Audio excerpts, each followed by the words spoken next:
Ну, для нас, матерей погибших, это самый святой, священный день. Это тот день, когда оправдана гибель наших сыновей.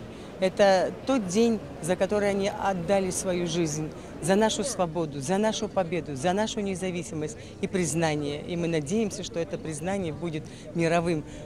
В этом мы не сомневаемся. Вот идет широкое признание, вы видите. Сегодня очень и горестно, с одной стороны, но это слезы все же радости, это не просто так говорят. И очень много людей, это тоже очень волнительно и очень приятно, что память, она всегда есть у абхазского народа. И дай Бог, чтобы мы процветали, чтобы мы жили в единстве, чтобы мы любили друг друга, берегли друг друга.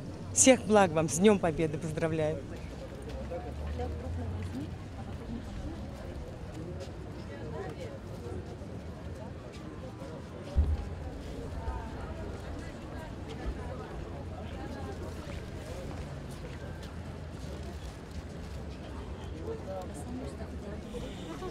Я хочу, чтобы процветала Абхазия.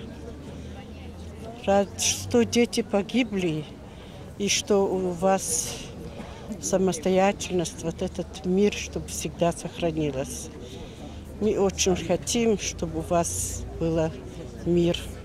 Это самое главное для нас, потому что наши дети этого хотели. И это добилось, это много значит для нас.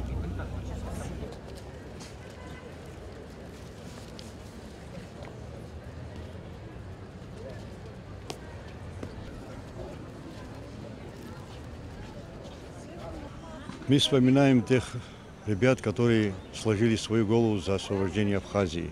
Наши братья и сестры. Царство им небесное. Это большое значение, которое имеет сегодня День Победы. Когда признали Абхазию, мы всегда их вспоминаем. Всегда, пока мы живы, всегда мы должны вспомнить и вспоминать их всегда.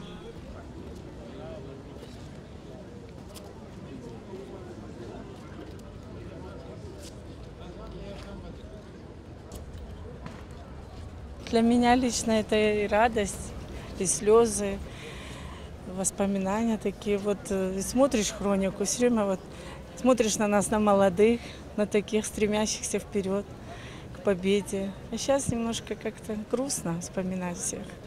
Но и в то же время, конечно, радостно. Мы свободная страна, и дай Бог, чтобы все, что мы заслужили, чтобы у нас было, в хорошем смысле слова, наших детей, для родины наших детей.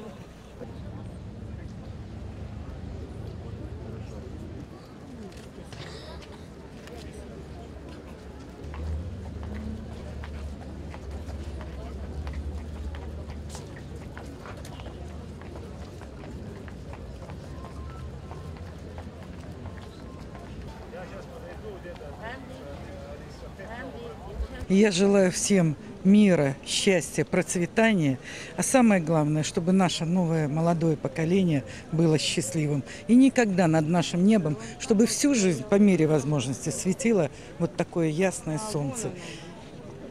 И чтобы во всех домах, тоже во всех окнах светило это солнце. Счастья, мира, здоровья, любви желаю всем гражданам, проживающим на территории Абхазии.